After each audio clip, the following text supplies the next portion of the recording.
안녕하세요, 수건도둑입니다. 오늘은 캐스퍼.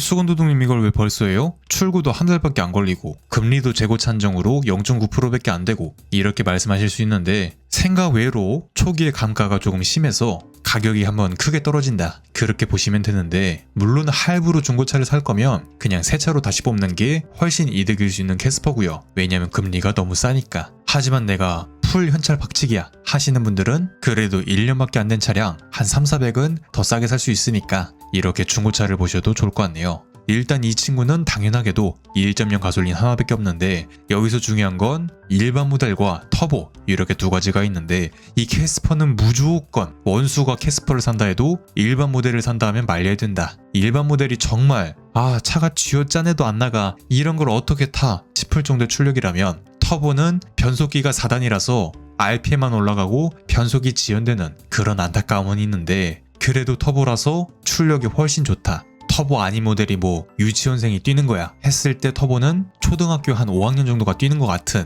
그 정도의 속도가 나오고요. 에이 수건도둑님, 뭐 카레이스도 아니고 높은 출력이 무슨 상관이에요? 그냥 기본 모델 사면 되지 라고 말씀하신다면, 꼭 속도가 도로에서 막 험하게 운전하려고 스피드가 필요한 게 아니라, 경차를 타보신 분들은 정말 잘 아시겠지만 내가 껴들어야 되는데 옆에 차가 나란히 달려. 그렇다고 브레이크를 잡자니 도로 흐름 망치고 바로 뒤에도 차가 붙어있어. 그래서 저 앞에 딱 가속해서 차선 변경을 해야 되는데, 이 일반 모델은 절대 그럴 수가 없다. 제가 최근에도 스파크를 한 대 타다가 팔았는데 차선 변경을 할 수 없을 정도의 속도, 그리고 내가 출발할 때도 뒷차에게 눈치가 보이는 그 정도의 출력이고요. 에이 뭐 이 정도면 괜찮죠? 전 지금도 경차 타는데 출력 괜찮거든요? 라고 생각이 든다면 그거는 우물 안의 개구리다. 남들은 다 답답해하는데 본인 혼자만 모르는 거다. 도로의 다른 차량들은 다 이 친구를 답답해하는데 본인만 난 괜찮은데 하면서 가는 거랑 똑같은 거다. 그러니까 캐스퍼는 무조건 터보를 선택해야 되고요. 또한 일반 모델을 선택하면 나중에 차량을 되팔기가 정말 힘들다. 가치가 없기 때문에. 그리고 터보 중에서도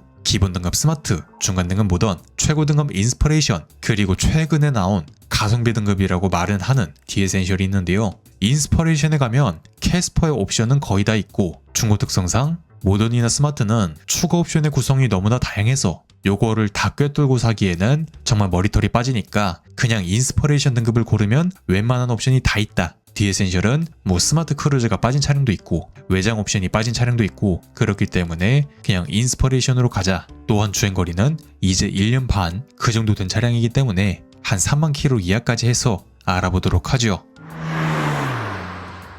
이제 차량의 리스트가 이렇게 쫙 있는데, 상대적으로 빨간색이나 시파란색들은 인기가 좀 없기 때문에 그런 거는 새 차를 보더라도 재고가 정말 많이 쌓일 정도로 골치 아픈 친구들, 이게 차를 구매할 땐 빨간색이니까 이쁘겠지? 이렇게 하면서 선택을 하긴 하는데, 이게 이쁘게 닦아놔서 이런 색감이 나오는 것처럼 보이는 거지, 내가 차를 딱 끌고 나가면 그 도로에서 보이는 모닝 빨간색 있잖아요. 딱 그 느낌이다. 그러니까 차급이 좀 있는 친구들은 이런 빨간색을 골라도 조금 펄 들어가고 또렷하고 깊이감이 좀 있고, 특히 포르쉐 빨강색 정말 숨 참고 러브다이브 해야 될 것 같을 정도로 굉장히 진한 색감이 나오는데, 뭐 티볼리나 모닝, 캐스퍼 이런 친구들은 그냥 토마토를 갖다 발라놓은 것 같은 그런 안타까운 색감이기 때문에 빨간색은 권장드리지 않고요. 저는 이 중에서 개인적으로 제일 좋아하는 색상인 이 톰보이 카키를 한번 선택해 볼 텐데, 이 친구는 이제 2년이 거의 다 된 그런 캐스퍼고요. 키로수는 1.3만, 미리 보기로 보니까 휠옵션은 빠져 보이는 그런 친구인데, 차값은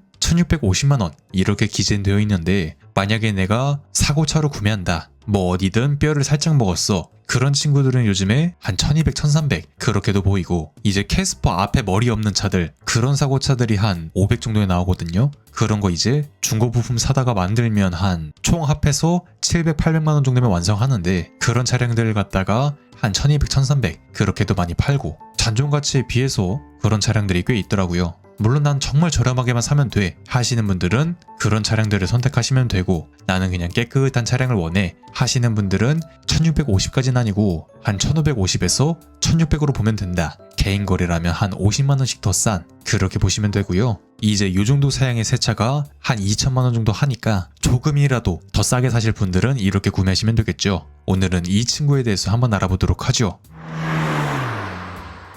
이제 보험 이력을 보면 차주도 한 번도 안 바뀌었고 보험 이력도 없다. 가끔 여기 뭐 미확정 이렇게 떠있는 차량들이 있는데, 우리가 사고가 났을 때 그 사고 내역이 바로 반영이 되는 게 아니라 뭐 반년에서 한 1년 그 정도까지도 시간이 소요되고요. 만약에 내가 다다음 달에 보험 갱신이야. 근데 오늘 사고가 났네? 하더라도 바로 다음 보험에선 할증이 되지 않는다. 전산상에 올라가려면 못해도 한 6개월 그 정도 걸리고요. 미확정이라 떠있는 친구들은 아직 그게 확정이 안 난 거다. 그러니까 최대한 피하자. 그렇게 보시면 되고요. 성능 기록 보상에서는 뭐 외판이나 뼈대나 문제는 아예 없는 모습, 뭐 캐스퍼 차량 특성상 수리비가 굉장히 싸기 때문에 내가 차량을 여러 대 갖고 있어. 그래서 뭐 보험 처리로 차량을 수리하면 2차 저차 할증이 다 되니까 그냥 현금으로 고칠래 하시는 분들도 꽤 있기 때문에 그런 경우에는 여기 사고 이력이 뜨지 않는다. 그렇게 보시면 되고요. 뭐 아직 보증도 살아있는 친구라서 여기는 굉장히 깨끗한, 경차 특성상 출력이 굉장히 약하다 보니까 고RPM을 자주 쓰면서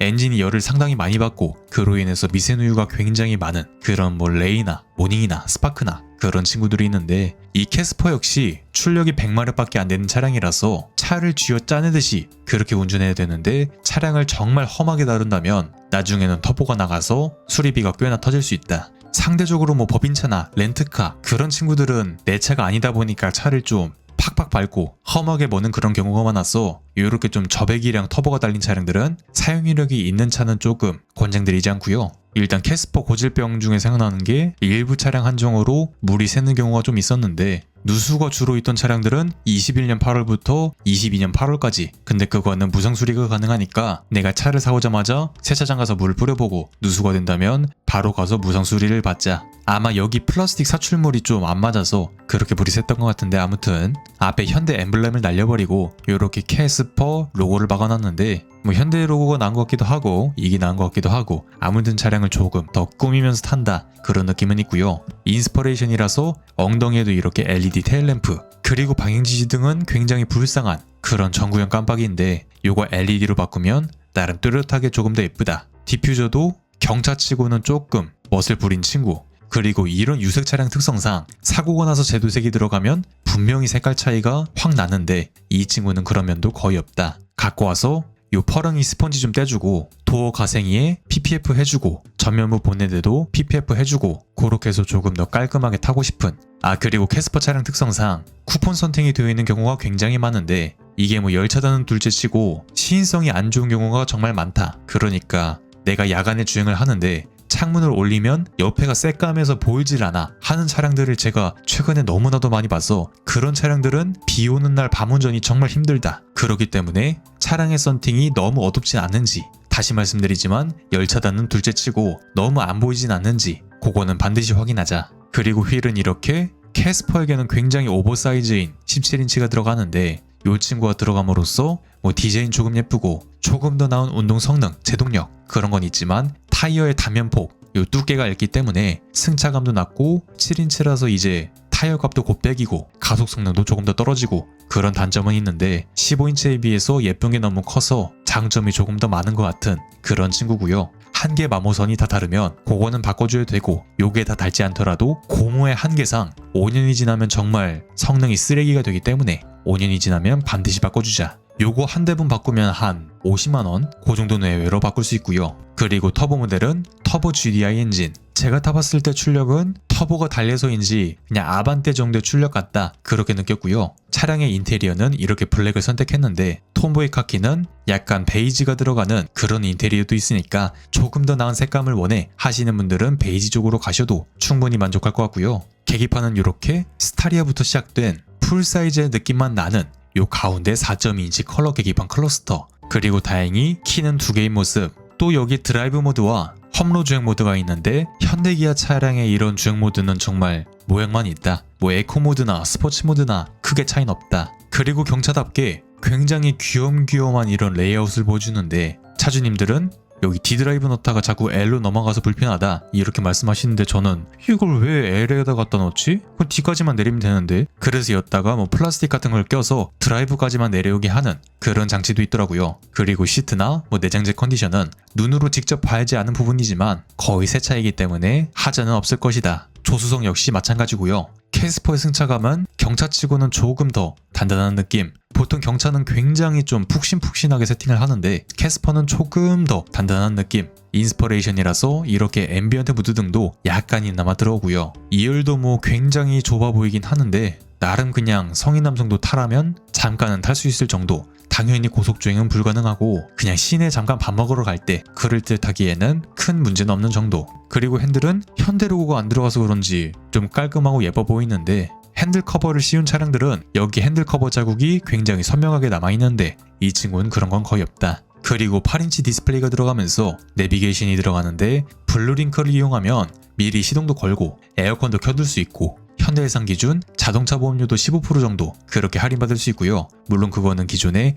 커넥티드카 이용 내역이 있어야 된다. 뭐 내 스마트폰을 연결하면 스마트폰에 있는 T맵, 카카오 내비 그런 것도 사용할 수 있는데 개인적으로 현대 순정 내비보단 T맵이 조금 더 편하다. 그리고 약간 디자인이 아쉬운 요런 옛날 차 느낌이 빵 나는 안타까운 송풍구 동글동글하게 해줬으면 훨씬 낫지 않았을까. 그리고 여기에 USB 단자와 충전 단자가 있는데 가끔 이 USB 단자에다가 충전선을 연결해 놓고 충전이 왜 이렇게 안 되냐 이러시는 분들이 있는데 반드시 충전 단자에다 연결해야지 고속 충전이 된다. 그렇게 보시면 될 것 같네요. 그리고 후방 카메라 화질은 급에 비하면 나름 준수한 정도. 뭐 스마트 크루즈나 차량과 보행자, 자전거까지 인지하는 전방 충돌 방지 보조 그런 옵션들은 기본적으로 있고요. 그리고 한국인에겐 브레이크 페달보다 더 중요한 핸들 열선, 헤드램프 높이를 조절할 수 있는 기능. 그리고 이 버튼은 뭔지 알 생각도 하지 말고 절대 누르지도 말자. 또 여기서 한숨이 이렇게 나오는데 경차라서 정말 안타까운 플라스틱이 가득가득. 물론 하단에 직물의 느낌만 나는 이런 소재가 적용되었는데